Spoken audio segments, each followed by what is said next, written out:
Salut les tacos, je vous reprends aujourd'hui pour un petit vlog lecture. Ça fait un moment que j'avais envie de faire un vlog lecture sur une semaine de ce que je suis capable de lire en une semaine. Et je me disais pourquoi pas faire ça sur ma pile à lire graphique, qui est un peu grande, et dans lesquelles il y a des livres que j'ai envie de découvrir depuis des mois et qui traînent aussi depuis des années. Donc pourquoi pas. J'ai sélectionné 10 livres que j'ai envie de sortir cette semaine. Je sais pas forcément ce que je vais être capable de faire. J'ai un emploi du temps pas trop chargé, mais en même temps je sais que je vais avoir envie de faire d'autres choses que de lire. C'est un peu le dilemme de chaque lectrice. Du coup je vais vous présenter un petit peu ce que j'ai sélectionné. Alors je prends par ordre d'arrivée dans ma main. J'ai sélectionné Terrarium de Yuna Hirasawa. J'ai les 4 tomes dans ma pile à lire. C'est une série terminée en 4 tomes, une série de manga qui se passe dans un monde post-apo. Alors, dans un monde en ruine, mais c'est vraiment un monde un peu juste post-apo. On va suivre une jeune fille qui s'appelle Shiko, qui est technologue d'investigation et qui cherche à savoir, avec son frère Pino, ce qui est en train d'arriver à leur colonie et comment empêcher la chute de l'humanité, tout simplement. Ça m'intéresse bien, c'est de la SF, voir un petit peu comment ça peut être fait. Je me dis 4 tomes, c'est pas mal pour aborder plein de choses différentes. Donc ça va être un petit peu une expérience. Ensuite, très fraîchement arrivé dans ma pile à lire, j'ai le 3e tome de Kagurabachi de Takeru Okazono. C'est le 3e tome de cette série qui est du coup un shonen qui est sorti il y a pas si longtemps. Alors shonen seinen, je sais pas encore tout à fait, même si j'ai une petite tendance à dire shonen pour le moment. On suit Shihiro qui est le fils du forgeur de sabres ensorcelés Rokuhira. Shihiro cherche à récupérer tous les sabres ensorcelés pour éviter qu'ils ne tombent dans de mauvaises mains et qu'ils soient utilisés à mauvais escient. On suit ces différentes altercations du coup avec les personnes qui essayent de s'accaparer ces sabres. C'est vraiment très sympa. Le style est un peu particulier, mais là déjà à partir du 3e tome on voit une vraie évolution au niveau du style, donc c'est très cool. Ça me fait un peu penser à plein de shonen différents, en particulier Jujutsu. Là sur ce tome-ci ça me fait un peu penser à Tokyo Ghoul. J'aime beaucoup ce que je lis et j'ai hâte de lire le 4e tome qui sort à la fin du mois. Une série en cours mais dont les tomes paraissent très rapidement et ça c'est très agréable. Ensuite j'ai sélectionné Tower Dungeon de Tsutomu Nihei. Il fait plutôt de la science-fiction habituellement donc ça m'intéresse bien de voir. Dans cet univers-ci, un nécromancien maléfique a tué le roi et a enlevé la princesse dans la tour des dragons. La garde royale va se lancer au secours de la princesse, mais des monstres vont leur barrer le chemin. Et c'est alors que notre personnage principal, Yuva, le héros de l'histoire, va apparaître. C'est un jeune homme à la force prodigieuse qui est également fermier. Ensuite, j'ai sorti Diablo Machia de Da Hosoi, qui est un 1er tome dans lequel on va suivre Neve, qui est un invocateur, et dont la mission est d'invoquer les gentils démons sur Terre, qui sont harcelés en enfer. Et bien sûr, ça ne plaît pas aux méchants démons, et ça va mettre Neve dans une position inconfortable. Il va falloir qu'il se batte pour préserver son monde en utilisant du coup ses étranges pouvoirs. À voir un petit peu ce que ça donne. J'aime beaucoup le style, ça me fait penser un peu à My Hero Academia sur 2-3 designs, mais je suis bien intriguée, donc pourquoi pas. Ensuite, le dernier manga de la sélection, et ce pourquoi de base je voulais faire cette semaine, c'est le 1er tome de Blue Giant Supreme. J'ai adoré la première partie, donc Blue Giant, de Ishizuka Shinichi. J'avais adoré vraiment Blue Giant, et vu que c'est un de mes mangas préférés, je m'étais dit pourquoi pas acheter la 2e partie dès maintenant. Je me la suis faite très gentiment offerte. Sauf que ça fait plus d'1 an qu'elle est dans ma bibliothèque et que j'ai du coup ces 10 tomes sur cette 2e partie qui attendent d'être lus. Cette fois-ci, on suit toujours notre jeune saxophoniste Dai, mais plus au Japon, on est en Europe. Donc ça m'intéresse bien de voir un petit peu l'évolution de cette histoire en Europe avec tout le passif jazz de l'Europe. C'est d'ailleurs un très très bon manga, oui, je vais absolument pas présenter la série de base. C'est un manga où on va suivre Dai, qui est un jeune homme qui se passionne de saxophone un jour et dont la résolution est de devenir le meilleur saxophoniste du monde, un Blue Giant. C'est très particulier puisque c'est un manga de musique mais où il n'y a pas de musique. Et pour autant c'est vraiment très très bien fait, les dessins sont très beaux, on ressent tout à travers le trait de l'auteur. Et les 11 premiers tomes du coup de la série sont vraiment sublimes. Si jamais vous avez l'occasion de les emprunter ou de les lire, n'hésitez pas vraiment. Comme je disais, c'est une de mes séries préférées. Ensuite, passons au BD avec 2 gros bébés. En premier, le 1er tome de Moi ce que j'aime, c'est les monstres, de Émile Ferris. C'est un livre que vous devez certainement connaître, qui a remporté le prix Fauve à Angoulême il y a déjà quelques années. On va y suivre Karen Reyes, à Chicago dans la fin des années 60. Elle a 10 ans, elle adore les fantômes, elle adore les monstres. et elle s'imagine être un loup-garou. Dans son immeuble, sa voisine du dessus va mourir de manière assez mystérieuse, et vu qu'elle lit énormément de livres de détectives et qu'elle s'imagine elle-même être un monstre détective, elle va mener l'enquête. C'est un gros bébé qui traîne depuis 3 ans dans mes pieds à lire et j'aimerais vraiment beaucoup le sortir, donc à voir ce que ça donne. Et enfin, le dernier de la sélection, il s'agit de Dan Lenz de Norm Connew. C'est une bande dessinée plutôt thriller où on suit James Reynolds qui a 14 ans et qui habite à un petit village dans le sud de l'Angleterre. Sa jeune sœur jumelle est décédée quelque peu auparavant et ses dernières paroles envers son frère ont été de lui dire qu'elle aurait aperçu un chien noir.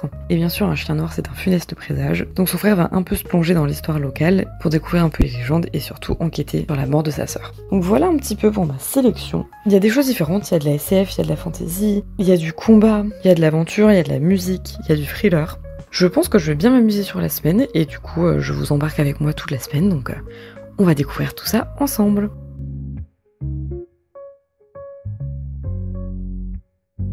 Bon, bien, on commence par le livre que j'avais le moins envie de découvrir dans la sélection. C'est un livre que j'ai depuis, je dirais, 3 ans dans ma bibliothèque et je n'arrive pas à prendre le temps de le lire. Il y a trop d'informations au niveau du style, il y a peut-être un peu trop de couleurs aussi, qui fait que j'ai un petit peu du mal à plonger dedans. Mais bon, on va tester et puis on va bien voir ce que ça donne.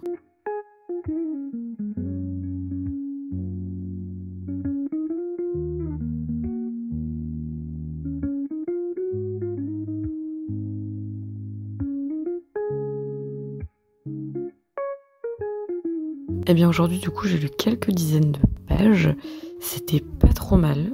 J'ai encore un petit peu du mal à rentrer dedans. Comme je le disais, le style est un petit peu dur à lire pour moi. J'ai un vrai souci en termes de lisibilité. Il y a beaucoup de texte, il y a beaucoup de couleurs. Et c'est parfois un petit peu dur du coup de s'y retrouver, je trouve. Mais les premiers chapitres, si on peut appeler ça des chapitres, étaient vraiment intrigants. Donc à voir où est-ce que ça va. Pour l'instant, j'ai aucune donnée. Donc bon, on verra bien.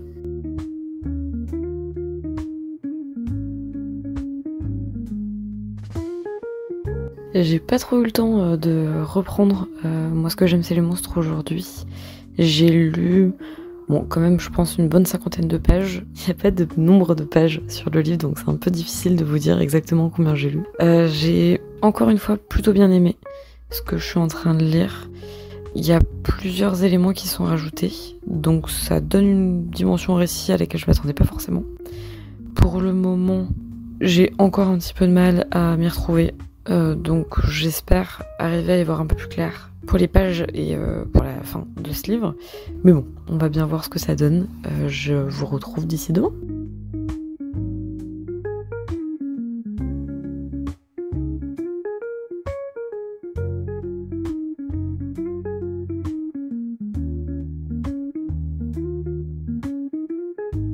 Je disais du coup que j'avais pas forcément pu avancer dans moi ce que j'aime c'est les monstres aujourd'hui. Par contre j'ai eu à bouger dans la journée donc j'ai emporté un manga avec moi. Et j'ai lu Kekwarbachi, le tome 3. Et c'est vraiment très très bien. Les 2 premiers tomes m'avaient plutôt bien convaincu. Le style est super cool. L'auteur a un style pas forcément révolutionnaire. Mais en termes de combat, il les dessine très très bien. C'est extrêmement lisible. Et c'est très cool. Enfin, là, il y a plein d'éléments nouveaux qui apparaissent. On attend du coup un début d'arc pour le tome 4. Donc j'ai hâte de lire la suite. Et si vous n'avez pas encore découvert la série, je vous encourage fortement à le faire. Donc pour l'instant, il n'y a que 3 tomes. Et ouais, j'ai hâte de voir ce que la suite nous réserve.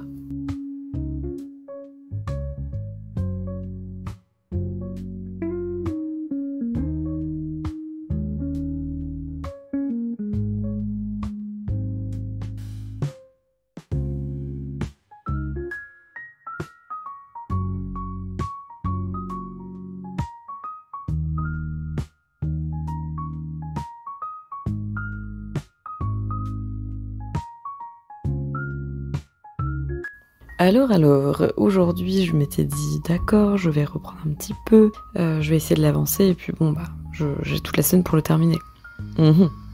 Eh bien, je l'ai peut-être terminé sur l'après-midi. J'avais pas forcément envie de le laisser traîner parce que comme je le disais, ça fait 3 ans qu'il traîne et Si je le lâchais, je le reprenais jamais, je pense. J'ai beaucoup aimé la suite de l'histoire. Comme je disais, il y a des thèmes auxquels je m'attendais pas forcément. On parle de prostitution, on parle de corps de femme, on parle du fait d'être femme, on parle de la Seconde Guerre mondiale, on parle de trauma, on parle aussi de famille. Bref, il y a de la sexualité, il y a l'identité sexuelle qui rentre en jeu. Enfin, c'est peut-être un défaut, je trouve, parce qu'il y a beaucoup d'éléments, il y a beaucoup de mystères, et il y a surtout beaucoup de réponses qui restent en suspens, puisque ça n'est pas un one-shot. Donc je le savais puisqu'il y a un deuxième tome qui vient de sortir. J'avoue, je sais pas trop si je continuerai. C'était une très bonne expérience. Graphiquement, c'est dingue. L'autrice a vraiment fait un travail de dingue. J'ai appris du coup en lisant sa biographie qu'elle a réappris à dessiner en plus avant de faire ses 800 pages, donc c'est ouf. C'est juste, il y a un petit peu trop de texte. Enfin, c'est que le texte est mis de manière un peu aléatoire à mon sens, où j'arrive pas forcément à avoir le sens de lecture et je lis des choses parfois sans trop les comprendre. Alors peut-être que j'aurais dû prendre un peu plus de temps de le lire, mais comme je le disais, si je le laissais trop longtemps, je l'aurais jamais repris. Donc bon, j'ai un petit peu ce souci en effet de trop d'informations à mon goût. D'un point de vue visuel, c'est magnifique, mais il y a peut-être un petit peu trop de couleurs parfois, et c'est un peu dur à lire entre le texte et les couleurs. Mais c'est quand même une lecture que je recommande si vous voulez lire des choses qui diffèrent totalement de ce qu'on nous propose habituellement. Après, j'ai pas forcément besoin de faire sa publicité, puisque bon, on a beaucoup entendu parler depuis 2018. Le deuxième tome a aussi beaucoup fait parler de lui. Donc voilà, c'est la deuxième lecture du coup de la semaine que je termine, et c'est une bonne surprise parce que je m'attendais pas du tout à aimer, vu mes essais premiers de cette lecture. Donc bon, je le prends plutôt bien. J'espère que la suite de mes lectures me plaira, et puis je vous retrouve un petit peu plus tard du coup.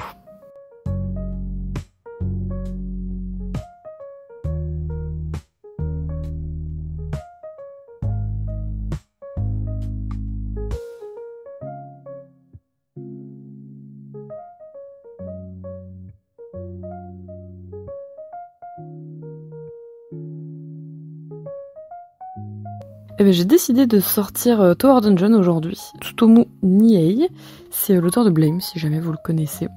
Blame, c'est pas forcément une œuvre que j'avais appréciée. Il faudrait que je retente aujourd'hui, mais graphiquement c'était très beau, mais au niveau du scénario, j'avais rien capté.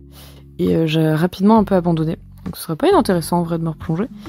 Surtout que Tower Dungeon, c'était très très bien ce premier tome. Les graphismes sont vraiment très cool, surtout au niveau des paysages. Il y a un vrai amour des proportions énormes et du fait d'être tout petit à côté d'immenses bâtiments.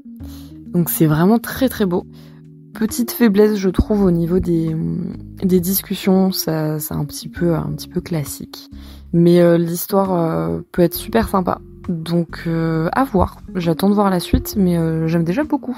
Et je pense que je vais enchaîner sur le premier tome de Terrarium, à voir ce que ça donne.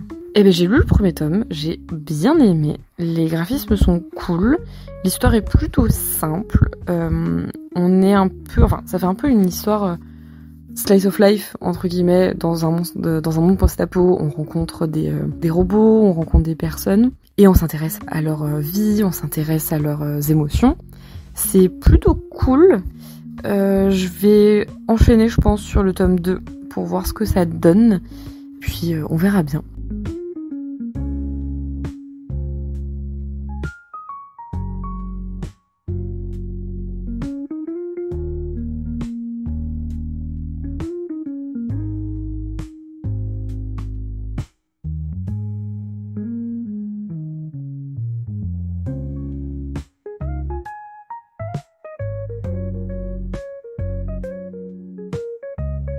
Bon je vous reprends après avoir lu non pas que le tome 2 mais le tome 2, 3 et 4, donc j'ai terminé la série.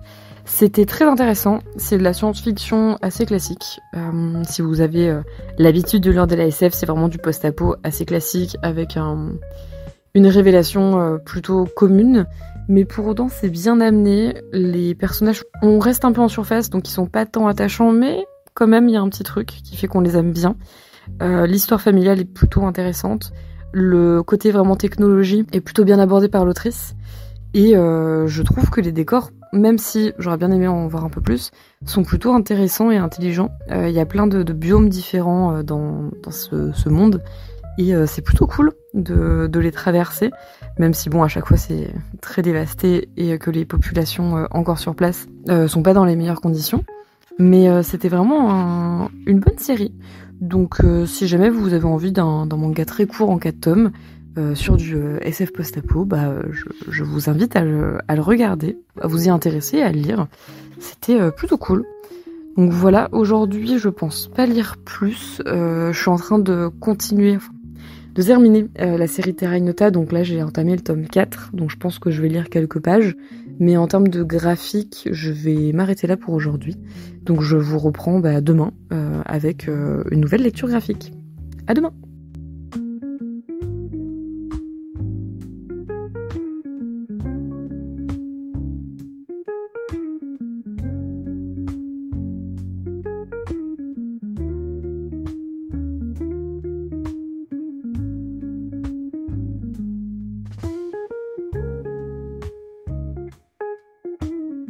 Rebonjour, je vous reprends aujourd'hui pour vous parler de Amourante que je viens de terminer. Du coup, l'Amourante, pour vous faire un résumé, c'est une BD faite par Pierre Alexandrine dans laquelle on va suivre Louise qui vient de quitter Zane de manière assez brutale et du coup celui-ci va venir sonner à sa porte pour demander un petit peu des explications. Mais les explications qu'elle lui donne ne sont pas forcément celles qu'il attendait recevoir puisque Louise va l'embarquer dans une histoire qui a débuté il y a plus de 6 siècles. C'était une très bonne BD, avec un très beau graphisme et des thèmes super bien abordés. C'est cool parce que c'est abordé par un auteur et ça parle principalement de féminisme, de féminité et du fait d'être une femme, qu'importe l'époque. Il y a un très bon jeu sur les personnages, sur les époques, sur les propos tenus. Ça m'a un peu fait penser au Voleur d'amour, qui était aussi sorti chez Glénat d'ailleurs, et aussi un peu à Podum d'ailleurs, vis-à-vis de certaines époques traversées. Je vous la recommande vachement si vous êtes sensible à tout ce qui est un peu féminisme. Voilà, j'ai pas grand chose à vous dire de plus, puisque si j'en dis plus, je vais vous dévoiler l'histoire. Mais j'ai trouvé ça super intéressant, très bien abordé, et franchement, plutôt beau. Ça fait un peu penser à Le Boucher d'ailleurs, en termes de style, si jamais vous avez déjà lu Timothée Le Boucher. Voilà. Je pense pas lire d'autres choses aujourd'hui, donc je pense que je vous reprendrai demain pour vous parler de ma prochaine lecture, et puis on arrive gentiment à la fin de la semaine, donc bon, à voir ce que j'arrive à lire d'ici dimanche.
Coucou, on est dimanche soir, je vous reprends rapidement parce que je vais bientôt me coucher. Je viens de picorer un petit peu Winnie l'ourson. C'est un recueil de tous les strips qui sont sortis à l'époque. Et c'est plutôt rigolo, c'est vraiment mignon en tout cas. C'est une très bonne lecture pour dormir, contrairement à ce que j'avais encore dans ma pile à lire malheureusement en sélection. Donc je me suis tournée vers celui-ci qui traînait aussi, c'est pas si mal. Et je vous reprendrai demain pour faire un bilan du coup de toute cette semaine. Et d'ici là, à demain. Coucou, je vous reprends du coup, nous sommes lundi, pour faire un petit bilan sur la semaine passée en termes de lecture. Donc j'avais sélectionné 10 BD et mangas pour la semaine. J'en ai lu 8, et j'en ai un qui est en cours, et j'en ai lu un autre qui n'était pas dans la pile à lire de base. J'ai beaucoup aimé faire cette semaine à lire un peu plus de graphique. J'ai un petit peu de mal en ce moment à lire, donc c'était une bonne chose que de me forcer un petit peu à sortir des livres qui traînent depuis des mois, voire des années dans ma pile à lire graphique. J'ai beaucoup aimé mes lectures en général. J'ai même eu un petit coup de cœur pour Amourante, que j'ai quand même beaucoup apprécié. La suite de Kagurabachi m'a beaucoup plu. Tower Dungeon, j'attends de voir un petit peu ce que ça va donner. Et en vrai, comme je vous en parlais en début de semaine, moi ce que j'aime c'est les monstres, c'est quand même une bonne surprise. Même si avec Réflexion là, de la semaine passée, c'est une œuvre que je vais un peu laisser de côté et je pense pas m'y retourner d'ici un moment. Et je suis pas sûre du tout de lire la suite. Donc voilà un petit peu pour cette semaine. Il me reste quand même du coup 3 livres que je n'ai pas encore lus, qui étaient dans ma pile à lire de base. Je vais essayer de les sortir d'ici la fin du mois, ou en tout cas d'ici la fin d'année grand maximum. Je vous en parlerai dans les prochains bilans lecture, j'aimerais bien en refaire un petit peu sur la chaîne. Voilà un petit peu, du coup, je pense que je vais pouvoir m'arrêter là pour ce vlog. J'espère que ça vous aura plu. Il n'y a pas forcément eu beaucoup d'images autres que de lecture, parce que j'ai pas eu une semaine très chargée, on va dire. J'espère dans tous les cas que vous vous serez un petit peu amusés en regardant cette vidéo. Et puis on se retrouve bientôt, on se retrouve dans 3 semaines pour une prochaine vidéo. D'ici là, je vous souhaite de très belles découvertes. N'hésitez pas si la vidéo vous a plu à l'aimer, à la commenter. Je répondrai avec grand plaisir à vos commentaires comme toujours. Et si ces vidéos vous plaisent, n'hésitez pas non plus à vous abonner à la chaîne. On se retrouve très vite et à bientôt les tacos.